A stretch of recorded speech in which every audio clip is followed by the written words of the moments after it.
आज जो है पिछले बार अब जो अनुच्छेद लेखन देखे इसके बाद जो है इसमें एक क्या इसमें हो गया है कि एक जो है अनुच्छेद लेखन भी है, इसमें पत्र लेखन भी आ जाएगा, अनुच्छेद लेखन भी आ जाएगा और गद्यांश भी आ जाएगा। तीनों का तीनों एक ही में है। इसमें देखना ये है 10 नंबर का, इसमें गद्यांश 2 गो, शुरू में गद्यांश से रहेगा 2 गो।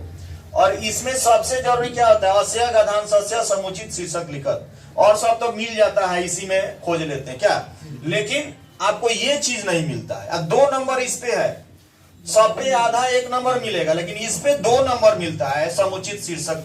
इसका शीर्षक क्या होना चाहिए, मतलब कोई कहानी बता दिया गया, उस कहानी का नाम क्या होना चाहिए देखना है। तो चलिए पहले एक एक चीज हम पर ध्यान देंगे, इस पर विचार करेंगे। एक तो आप लोग देख रहे हैं यहाँ पर पहले ही लिख दिया अस्माकम देश। अगर पूछेगा अस्माकम देश या भारतवर्ष या कुछ भी पूछेगा तो यही लिखना है, ठीक है ना। ऐसे इसमें अनुच्छेद लेखन पूछेगा तो इसमें से 7 गो ही रहेगा, पूरा नहीं लिखना है। दूसरी बात है कि ये हम गद्यांश के रूप में बता रहे हैं। गद्यांश आप ऐसे पढ़ाने का कोई ये नहीं था, इसी में से खोज के गद्यांश होता है, लेकिन ये 10 नंबर का है, बहुत इंपॉर्टेंट है, इसको ध्यान से देखना है। गद्यांश कैसे क्लियर हो जाएगा, इसमें 2-3 बातें ऐसे हो जाएगी कि जो है इस पर ध्यान से देखना है। सबसे पहले बात कि अस्माकम देशस्य नाम भारतवर्ष अस्ति, ये तो बहुत इजी है, हमारे देश का नाम भारतवर्ष है, बहुत इजी है। दूसरा बात, ऐसा एक बहुभाषा भाषी देश अस्ति, ये जो देश है हमारा, बहुत भाषा भाषी के लोग यहाँ पे रहते हैं, बहुत भाषा भाषी देश ये है, विभिन्न प्रकार के यहाँ भाषा बोले जाते हैं, एक भाषा के नहीं है, बहुत भाषा भाषी के लोग हैं। दूसरी बात, अत्र बहुआ प्रदेशा सन्ति, यहाँ बहुत प्रदेश है, राज्य बहुत सारे हैं, यहाँ पर 1-2 राज्य नहीं है, यहाँ पर सारे। इसलिए इसमें अगर आपको नहीं आ रहा है कि कई गो राज्य है, दिमाग में नहीं है, तब बहुआ प्रदेशा सन्ति, यह बहुत प्रदेश है, ठीक है। एसु प्रदेशेषु बहुआ भाषा व्यवहारता भवन्ति, इन प्रदेशों में, इन राज्यों में बहुत भाषाओं का व्यवहार होता है। आप तमिल में जाइएगा, तमिलनाडु जाइए या मध्य प्रदेश जाइए, आसाम जाइए, सबका अलग अलग डिफरेंट जो है भाषा है। आगे, प्राचीन काले अस्य देशस्य भाषा संस्कृतम एव अस्ति, ये बात पहले ही बता चुके हैं कि प्राचीन काल में इस देश की भाषा क्या थी, संस्कृत थी, ठीक है ना। अब जो है संस्कृत भाषा भारतीय भाषा नाम जननी अस्ति, शुरू से जानते हैं कि संस्कृत भाषा ये भारतीय भाषाओं की जननी, हम यहाँ पर लिख दिए हैं कि भारतीय भाषाओं की जननी है। अन्य भाषाया सर्व प्रांतीय भाषा अनुप्रणीता प्रभाविता च सन्ति, यह भाषा जो है सभी प्रांतों में, सभी राज्यों में जो है ये जो है यूज होता है, प्रयोग में लाया जाता है। ये भाषा पहले की बात बता रहे हैं, प्राचीन काल में, है ना। यम भाषा अति सरला च मधुरा अस्ति, यह भाषा बहुत ही सरल और मधुर है। यह भाषा जो संस्कृत भाषा है बहुत ही सरल और मधुर है। एक और बात, श्रुति, अच्छा एक बात यहाँ पर क्लियर कराना है कि श्रुति स्मृति उपनिषद पुराण दर्शन अन्यानि च शस्त्राणि संस्कृते एवं रचितानि सन्ति, यानी कि इस भाषा में, संस्कृत में जो रचना किया गया किस किस चीजों का, श्रुति माने होता है वेद।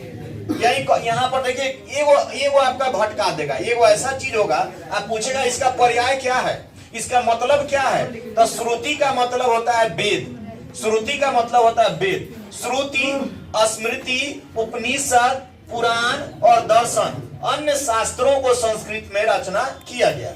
श्रुतिया माने वेद, क्या वेद। चतस्त्र सन्ति, 4 होते हैं। अच्छा इसको संस्कृत में आप तो जानते हैं कि ऋग्वेद यजुर्वेद सामवेद अथर्ववेद, लेकिन हम यहाँ पर संस्कृत में ऐसे होता है ऋग यजु साम अथर्वा, 4 गो वेद होते हैं। यहाँ पर श्रुतिया चतस्त्र सन्ति। अब श्रुति नाम आस्य स्मृत प्रतिपादयन्ति, और ये जो है वेद इसको हम लोग क्या करते हैं, स्मरण में शुरू से ही रखे हुए हैं, और ये प्रतिपादित करता है इन सारी चीजों को। अब ये इसमें से अगर अनुच्छेद लेखन पूछे कि अस्माकम देश पर अनुच्छेद लेखन लिखे, भारतवर्ष पे लिखे, इसमें से 7 को जो आसान होगा चुन लेना है। दूसरी बात, अगर इसके अलावा कह दे गद्यांश, ये बड़ी इंपॉर्टेंट है, हो सकता है गद्यांश में पूछ दे, तो इसमें करना क्या है, इसमें इतना क्वेश्चन रहेगा, ठीक है। अब क्वेश्चन में देखिए, अस्माकम देशा नाम किम, भारत हो जाएगा, यहाँ पर आप लोग लिख सकते हैं, अगर आप लिखे होंगे तो लिख सकते हैं, या इस वीडियो को देख पाएंगे, इसको ध्यान से। अस्माकं देशस्य नाम किम, क्या है? भारतवर्ष। दूसरा, प्राचीन काले भारतस्य भाषा किम अस्ति। प्राचीन काल की बात बता रहे हैं। प्राचीन काले भारतस्य, भारत की भाषा की आसीत, क्या था? संस्कृत। ठीक है ना। श्रुतियां कति, श्रुति माने वेद। श्रुतियां कति संति, 4 है ना। तो यहाँ देखिए चतस्त्र लिखे हुए हैं, संस्कृत में 4। संस्कृत में ही जवाब देना है आपको, हिंदी में जवाब नहीं देना है। आपको पहले ही बता दिए, 2 गधान संस्कृत में होगा, अनुच्छेद लेखन 2 संस्कृत में होगा, अनुवाद होगा। इसके बाद टोटल क्वेश्चन आंसर क्या होगा? हिंदी में होगा। जो सेट दिए हैं उसी में से पूछा जाएगा। अब यहाँ पर दिमाग देना है। संस्कृत भाषा कीदृश भाषा अस्ति। संस्कृत भाषा कैसी भाषा है? यहाँ पर देखिए, संस्कृत भाषा है। संस्कृत यहाँ पर दिए हैं क्या? हाँ, इयम भाषा। संस्कृत भाषा अति सरला च मधुरा अस्ति। संस्कृत भाषा कीदृश अस्ति यहाँ लिखा हुआ है। संस्कृत भाषा कैसी है? तो यह सरल और मधुर है। इयम भाषा अति सरला च मधुरा अस्ति, अति सरल और मधुर है। उसके बाद आता है अस्मृता किम प्रतिपादयन्ते। देखिए, श्रुति नाम आस्यम अस्मृता प्रतिपादयन्ते, ये होगा इसका, ये जो है कोई नंबर है? 6 नंबर। 6 नंबर का ये हो जाएगा आपका आंसर। ठीक है ना। यहाँ पे चालू रहने देना। 6 नंबर का जो है यहाँ पर देख पा रहे हैं ना, 6 नंबर का जो है यहाँ पर देख रहे हैं ना, ये जो है यहाँ पर ये है अस्मृता किम प्रतिपादयन्ति। तो यहाँ पर हो जाएगा यहाँ से अस्मृता प्रतिपादयन्ति। ठीक है। अब एक और बात देखिए, पिता 5 नंबर। अच्छा, संस्कृतम कानि शस्त्राणि रचितानि सन्ति। कौन कौन से शास्त्र रचना किया गया? यहाँ देखिए, श्रुति, स्मृति, उपनिषद, पुराण, दर्शन, है ना। ये अन्य आनी च शस्त्राणि संस्कृत रचितानि, ये यहाँ 5 नंबर। ठीक है। अब आता है, ये हो गया पिता। अब ये हम पूछेंगे, एक आदमी से पूछेंगे आप लोगों से कि पिता इति पदस्य विपर्य पदम। विपर्य पदम माने होता है विपरीतार्थक। यहाँ पिता का या विपरीतार्थक लिखना है, चित्वा लिखत विपर्य या पदम। पिता इति पदस्य विपर्य पदम चित्वा लिखत। तो पिता का विपरीतार्थक क्या होगा? यहाँ दिया हुआ है जननी। जननी माने माता। तो यहाँ पिता का विपर्य पदम यानी कि विपरीतार्थक क्या हो जाएगा? माता। ठीक है ना। अब आता है वेद इति पदस्य पर्याय पदम कितम।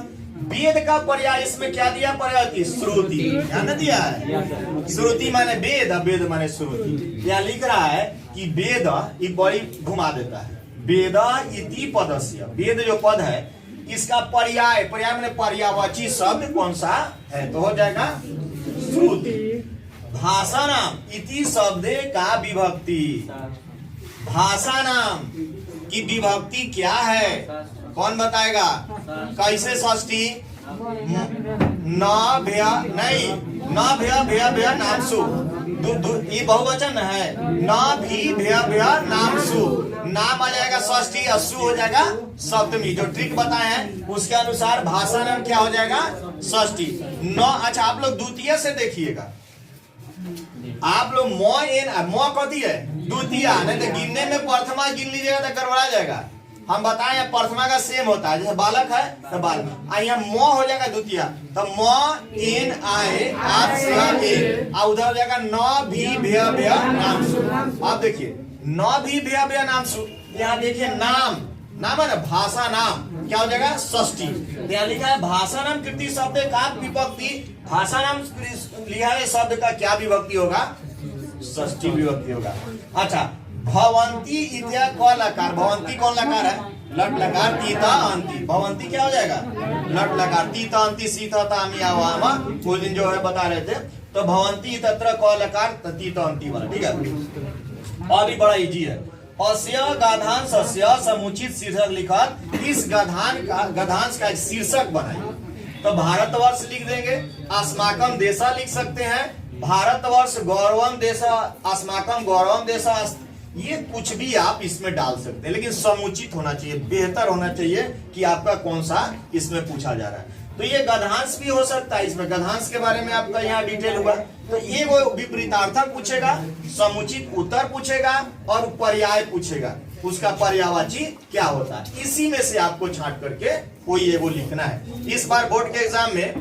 तो ये आपने देखा 3-4 गो मात्र आप प्रैक्टिस कर लेंगे ये गधांश का, तो 10 नंबर आपका कंप्लीट हो जाएगा, इसमें कुछ है नहीं। बस ध्यान से देखना, इसी में से उतारना है, क्योंकि संस्कृत में रहेगा तो संस्कृत में ही पूछा जाएगा, हिंदी में है तो आसान है, हिंदी में भी 2 गधांश रहेगा, हिंदी में भी आपका 2 गधांश रहेगा, तो हिंदी वाला तो समझ में आ जाता है, संस्कृत वाला थोड़ा मिस कर जाता है, इसीलिए आपको यहाँ पर ध्यान से देखना है। अब अगर पूछे भारतवर्ष अस्माकम देश पर अनुच्छेद लिखे, तो इसमें से 7 गो कौन छाट लीजिएगा, इसमें से कोई 7 गो है तो रहेगा, अस्माकम देश से ना भारतवर्ष समझती, ठीक है ना, एगो तो हो जाएगा।